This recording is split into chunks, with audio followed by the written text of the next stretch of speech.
Bajo la atmósfera de un siglo XIX sombrío y triste, austero y restrictivo para las mujeres, nace Antonia María de Oviedo y Xontal, una mujer que experimenta un verdadero cambio en su vida. Su personalidad rompe con el patrón de su propia época, una mujer inteligente, sumamente instruida, con una gran sensibilidad por lo que acontece a su alrededor.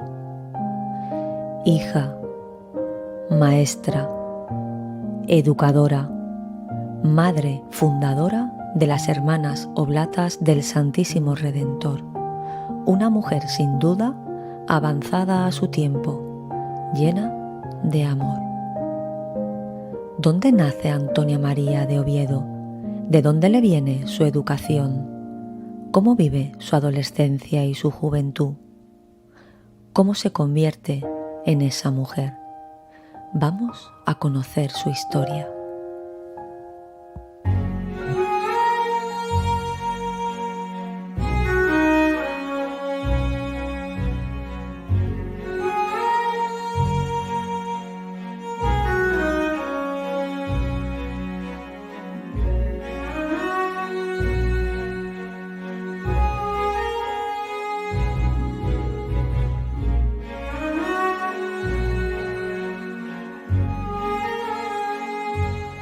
Nos encontramos en Lausana, ciudad y comuna de Suiza, capital del cantón de Vaud.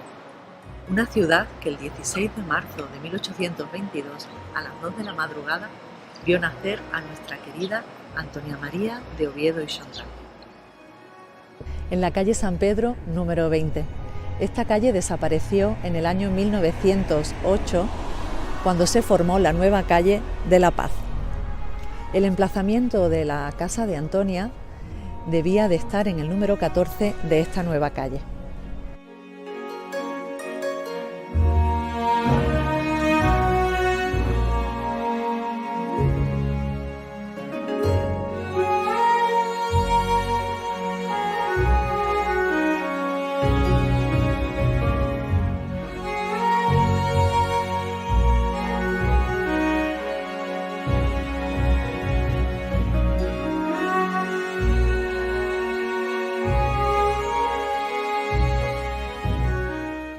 La ciudad de Lausanne está ubicada sobre una pendiente que desciende desde las colinas de la meseta suiza hasta la ribera norte del lago Le Mans, un lago que tiene 80 kilómetros de largo y 13 kilómetros en su parte más ancha.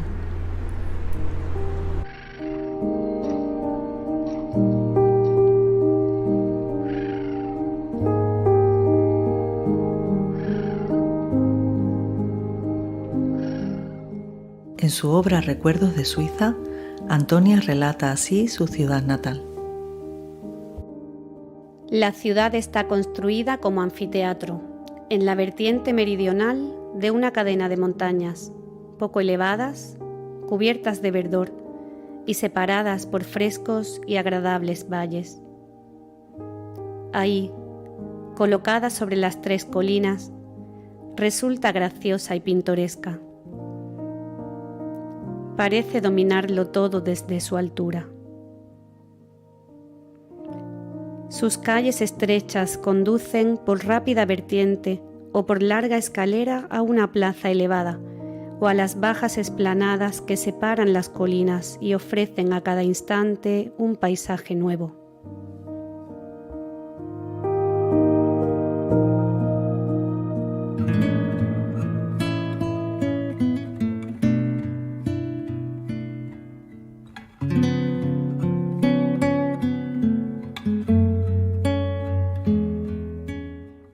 El 24 de marzo de 1822, Antonia es bautizada en la capilla de San Esteban con los nombres de Antonia María, Victoria y Juana. Esta capilla, que ya no existe, fue un espacio cedido a los católicos, anglicanos y protestantes para celebrar sus diferentes cultos. En esta capilla fue bautizada nuestra querida Antonia María de Oviedo, siendo sus padrinos María Magdalena de Pierre y Juan Bautista Federico Ansley, y fue bautizada por el padre Aebi. Justo donde yo me encuentro ahora, Está muy cerquita de donde estaba esa capilla. Le 20 mars 1822 a comparu Jean-Baptiste de Frédéric-Asly, âgé 64 ans, lequel a déclaré que le 21 mars de cette année, à 2 heures du matin, est né à Lausanne un enfant du sexe féminin, fille d'Antoine-Marie d'Oviedo, âgé de 30 ans, de Séville en Espagne, domicilié à Cadix, et Suzanne Chantal, sa femme, lequel choisira les prénoms Antoine-Marie, Victoire, Jean.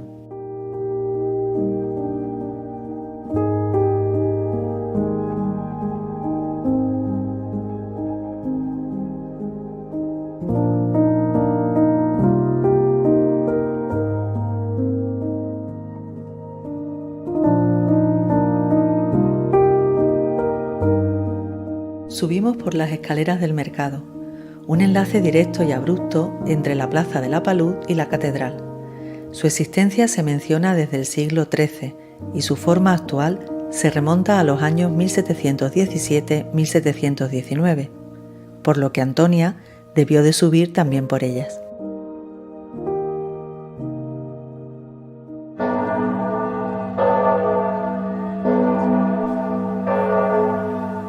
Al salir de las escaleras nos encontramos con la Catedral de Notre Dame, un edificio construido en el siglo XII y completado en el XIII, de piedra tallada y estilo gótico, que reemplazó a varios edificios religiosos anteriores y que fue consagrada a la Santísima Virgen María bajo el título de Nuestra Señora el 20 de octubre de 1275, en presencia del Papa Gregorio X.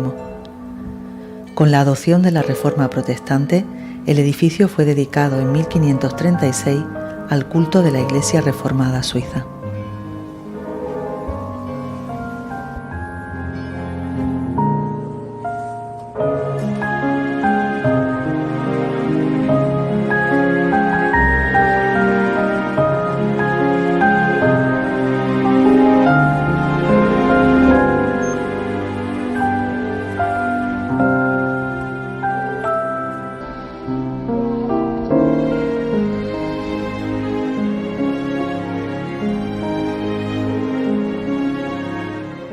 En el interior de la catedral nos encontramos por todas partes esculturas, columnas y admirables cornisas. Tiene 3 amplias naves. La central termina en un coro elevado, adornado de elegantes columnas, detrás del cual se juntan las naves laterales, grandes, hermosas, majestuosas, con sus ventanas elevadas, sus admirables vitrales y sus rosetones recortados.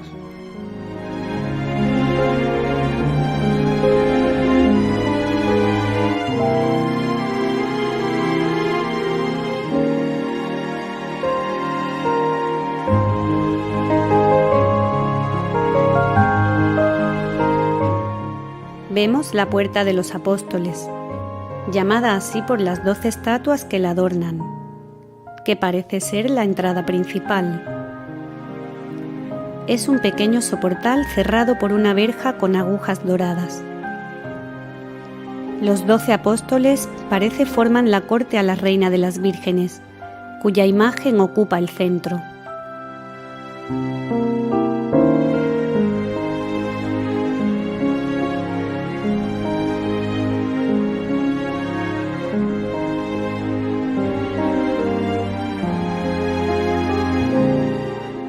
Este gran rosetón, que data del siglo XIII, contiene distintas imágenes en las que se representan diversos temas, como las 4 estaciones, los 4 elementos, los 4 ríos del paraíso, los 12 meses del año y los signos del calendario zodiacal.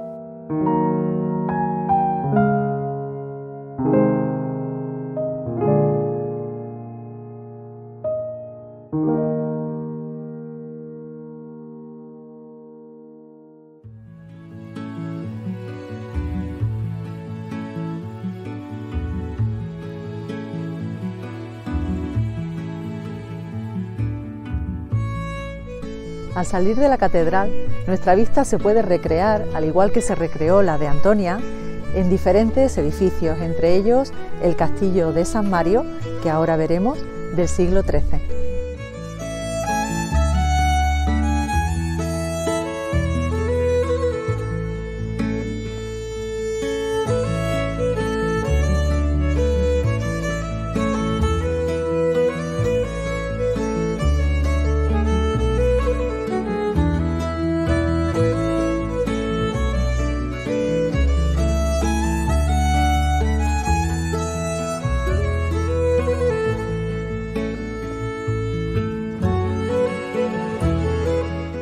El castillo de San Mario, actual sede del gobierno cantonal de Vaud, fue construido entre los siglos XIV y XV con el propósito de servir como residencia a los obispos de Lausana.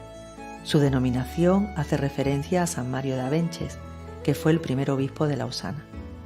A mediados del siglo XVI, Berna conquistó Lausana y el obispado fue secularizado.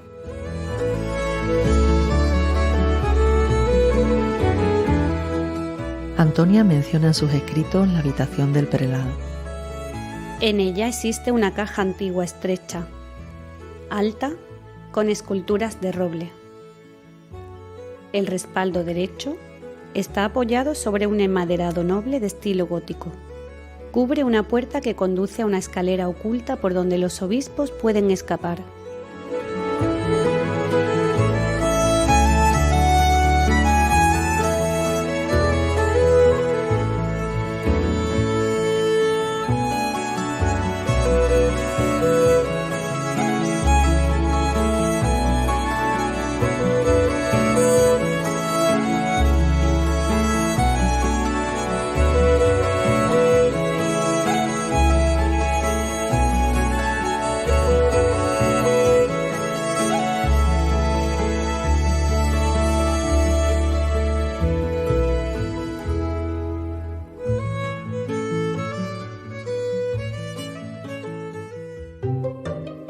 El edificio del ayuntamiento, cuyo imponente campanario domina la pintoresca plaza de la Palud, acoge aún hoy a las autoridades municipales.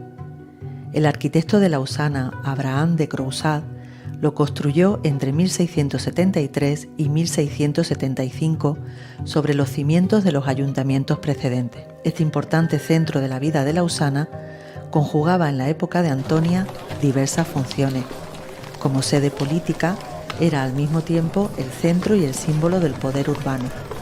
Como sede económica, acogía en sus salas de la planta baja el mercado de trigo y como sede de defensa, las campanas de su campanario advertían de los peligros.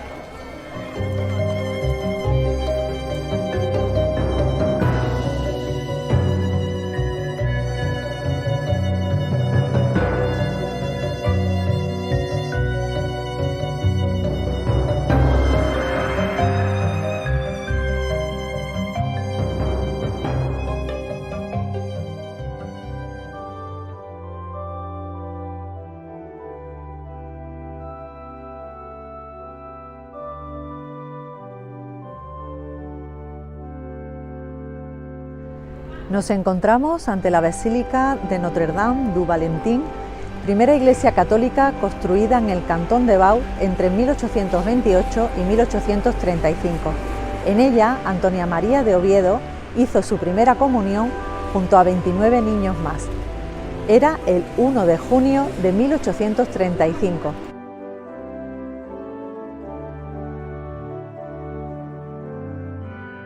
Je renouvelle les promesses faites au baptême. Je veux me conformer au maxime de Jésus-Christ mon Sauveur, vivre et mourir dans la religion chrétienne catholique. Je prends la ferme résolution de tout perdre et de tout souffrir plutôt que d'offenser Dieu mortellement.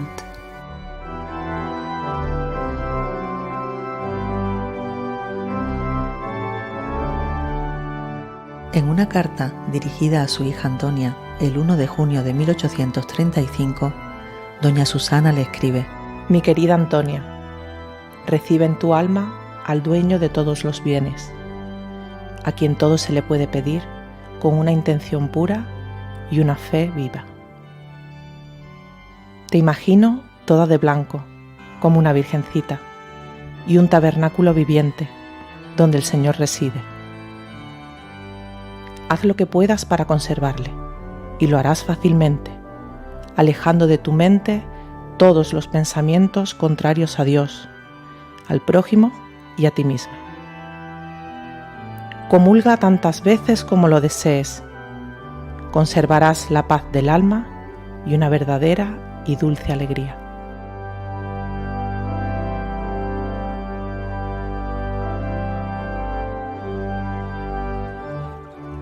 Llegamos al puerto de Ouchy, al que hace referencia Antonia en sus escritos. Ouchy fue un pequeño pueblo pesquero que se incorporó a la ciudad de Lausana en el siglo XIX para servir como puerto de la ciudad en el lago Léman.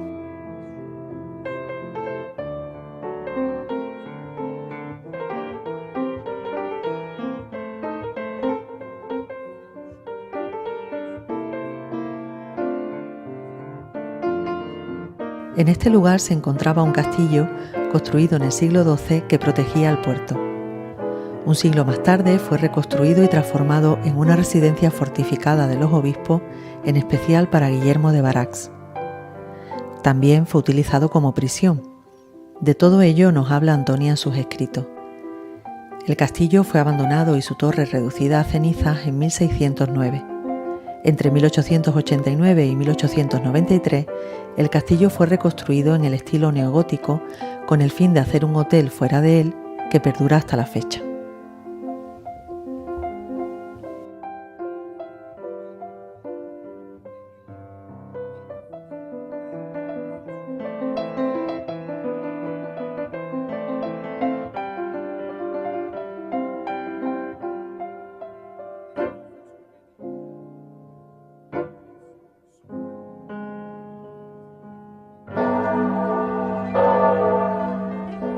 Encontramos en la iglesia parroquial de Asens de Saint-Germain, un pueblo situado a 14 kilómetros de Lausana.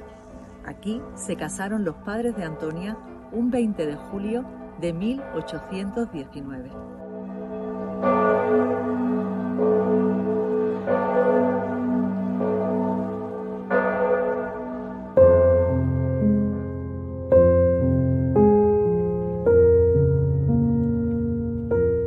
Junio de 1835.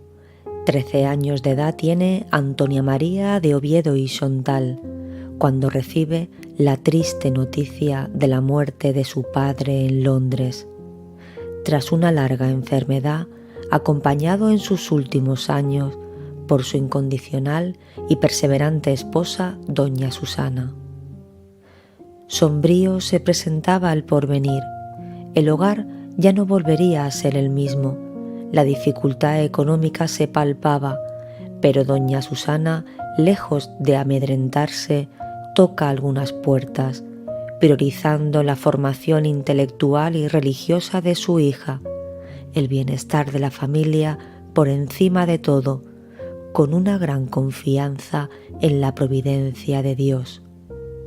Con dificultad y tristeza, pero con mucha determinación y confianza, deciden trasladarse a Friburgo.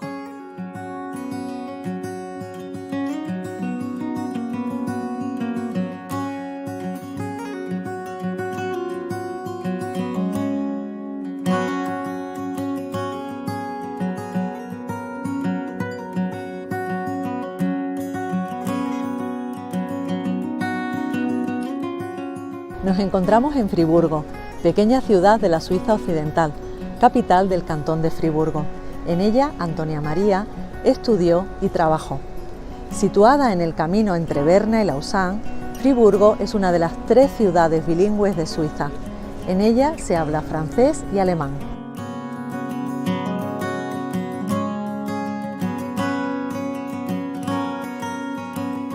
La mayoría de la población de Friburgo profesa la religión católica.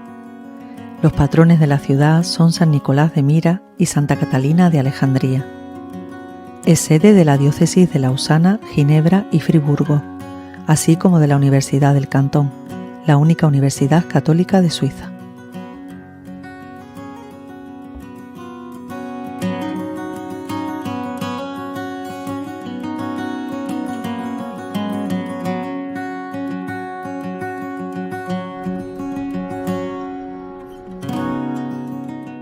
A partir del siglo XVI, numerosas comunidades religiosas se instalaron en Friburgo y en 1580 los jesuitas fundaron el Colegio Católico de San Miguel. El 20 de marzo de 1836, Antonia ingresa en el pensionado que dirigen las señoritas de Martanch. 2 meses después, escribe sus primeras poesías. En julio de 1838, Antonia sale del pensionado y escribe su regla de vida.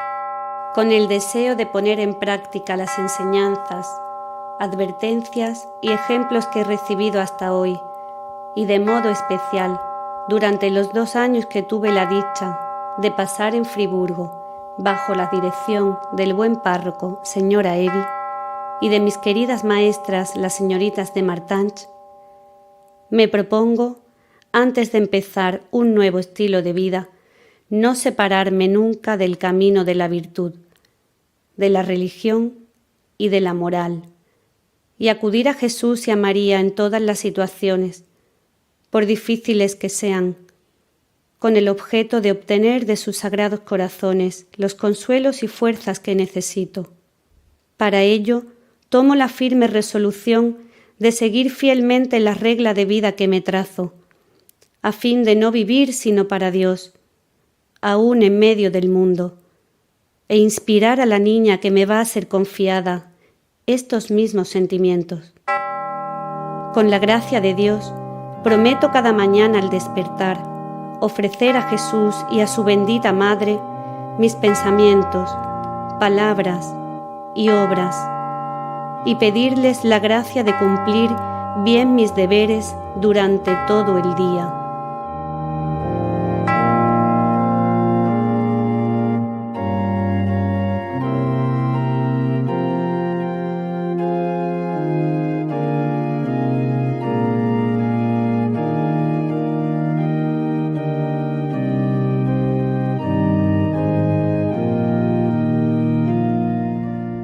Dos años más tarde, Antonia abre un pensionado en Friburgo, el cual tuvo que cerrar en 1846 ante los preparativos de la guerra civil que se avecinaba.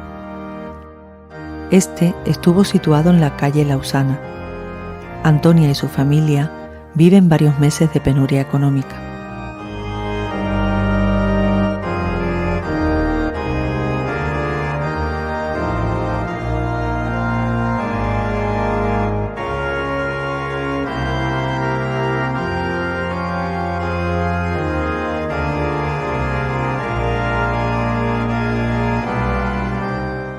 El 15 de agosto de 1842, Antonia se asocia a la Cofradía del Corazón Inmaculado de María en la iglesia de Notre-Dame. El 23 de junio de 1843, fiesta del Sagrado Corazón, hace voto de castidad por 1 año.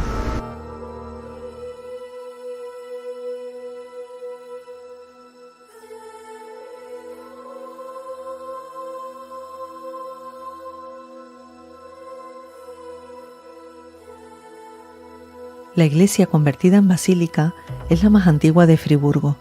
Se construyó a principios del siglo XIII.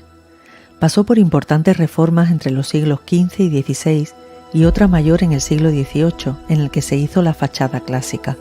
En su interior podemos contemplar un pesebre napolitano con 75 figurillas de cuerpo de paja, madera y cabezas de terracota.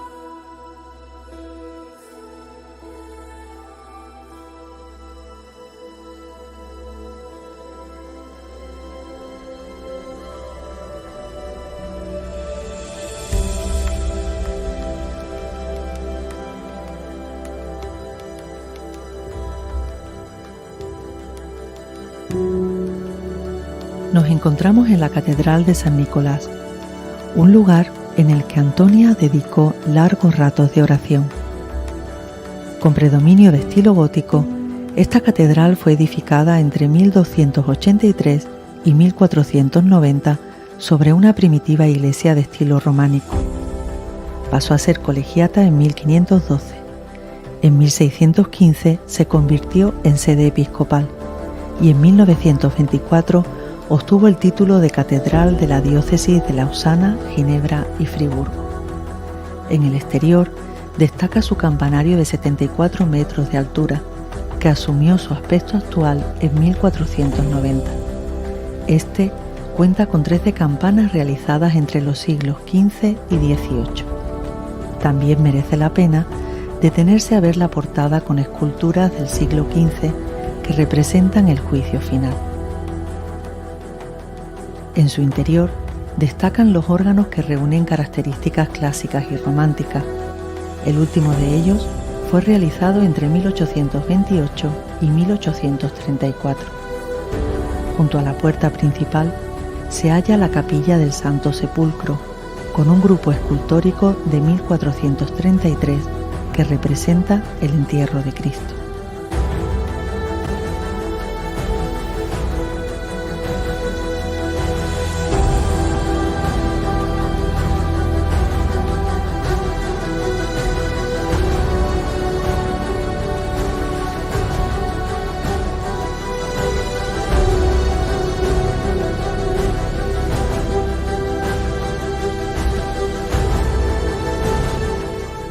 La ciudad está dividida en dos partes, alta y baja.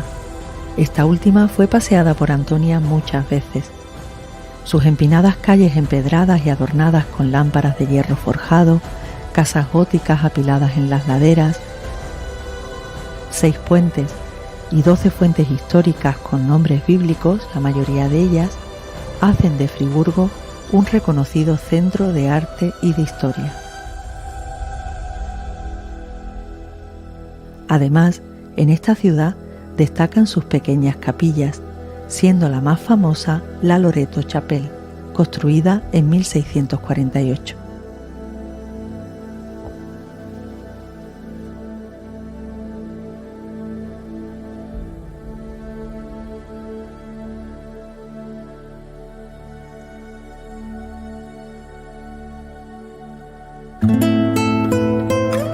En la época de Antonia, los ligorinos se hallaban presentes en la ciudad. La iglesia no existe actualmente, pero sí el nombre de la calle. En 1840, las señoritas de Martanch le escriben a Antonia sobre la preparación de las fiestas para celebrar la canonización de San Alfonso María de Ligorio.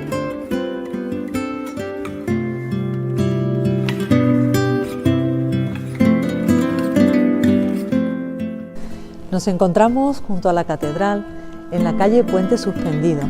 En esta calle, en el número 106, vivía una de sus alumnas y amigas, Catalina Odet. En 1862 ambas se encontraron varias veces en Roma y posteriormente en 1883, siendo Antonia ya fundadora de la congregación, se hospedó en su casa tras un viaje realizado a Roma.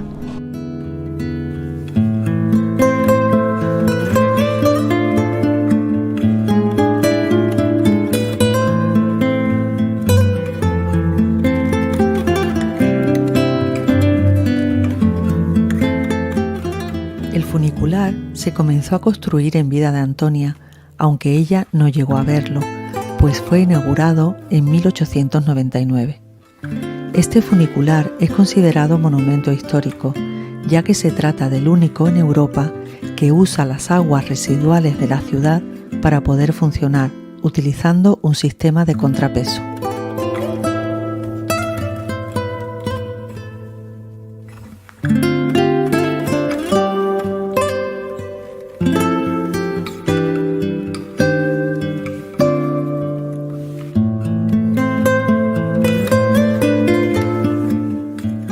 El puente de Berna del siglo XVII, recorrido por Antonia María, es el primer puente construido en Friburgo.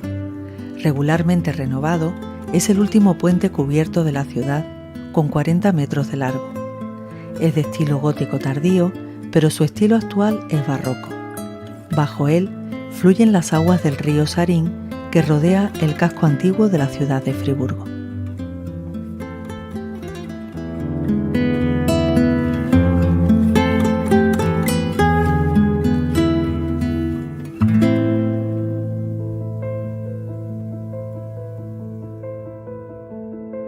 Agosto de 1838.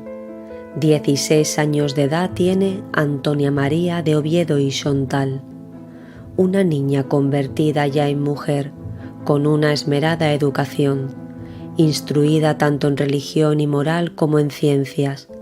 Además de francés y alemán, sabe hablar inglés e italiano y dominaba la historia, la geografía, la pintura y la música. Llamaba la atención sobremanera su amplia formación, tanto que recibe su primera oferta de trabajo, ser institutriz de la hija de una familia española, los marqueses de la Romana, familia noble afincada en Ginebra. Antonia María de Oviedo comienza así una nueva etapa en su vida, con la esperanza de poder devolver a su madre una parte de todo lo que doña Susana había hecho por ella. Ambas emprenden camino hacia Ginebra.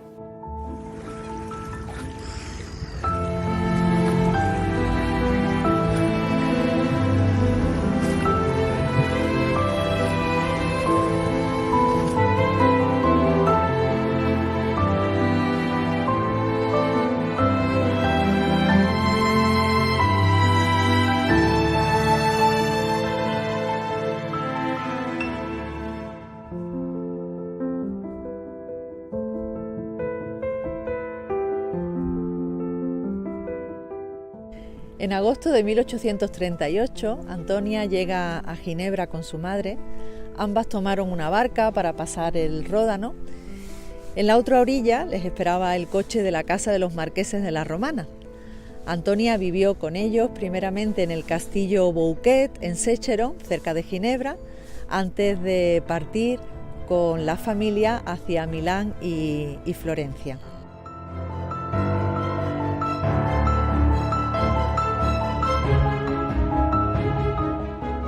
Ginebra es una ciudad de Suiza que se ubica en la punta sur del extenso lago Léman.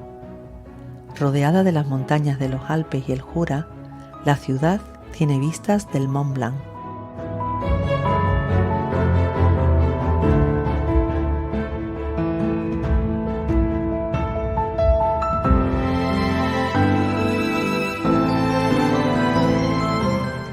Contemplemos este chorro de agua que puede alcanzar una altitud de 140 metros. Es el emblema de Ginebra y una de las fuentes más importantes del mundo. Situado en el lugar en el que el lago Léman desemboca en el río Ródano, es visible desde toda la ciudad. La fuente original de 1886 era más pequeña y no estaba pensada como atracción turística. Una compañía que bombeaba agua bajo presión para hacer funcionar las máquinas en las industrias artesanales de la ciudad, colocó una válvula en una de las tuberías para controlar mejor la reducción de la presión en la tarde, cuando la demanda disminuía. El chorro alcanzaba una altitud de solo 30 metros cuando se abría la válvula. Las autoridades de la ciudad vieron el potencial turístico de la fuente y la desplazaron a su posición actual en 1891.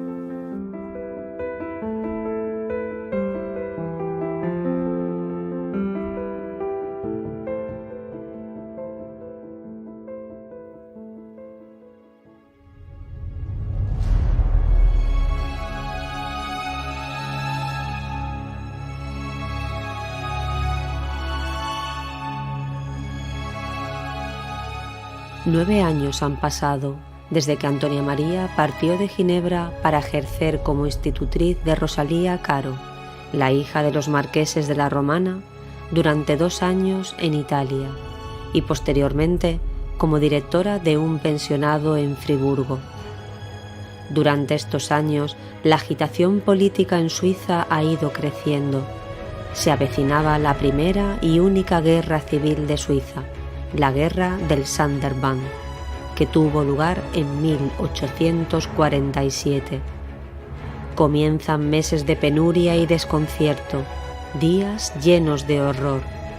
El presente se tiñe de negro, el futuro se vuelve sombrío. Pero llega una sorprendente propuesta. El embajador de España en Berna solicita los servicios de Antonia María de Oviedo en la corte española, como preceptora de las hijas de María Cristina de Borbón y el duque de Riánsares.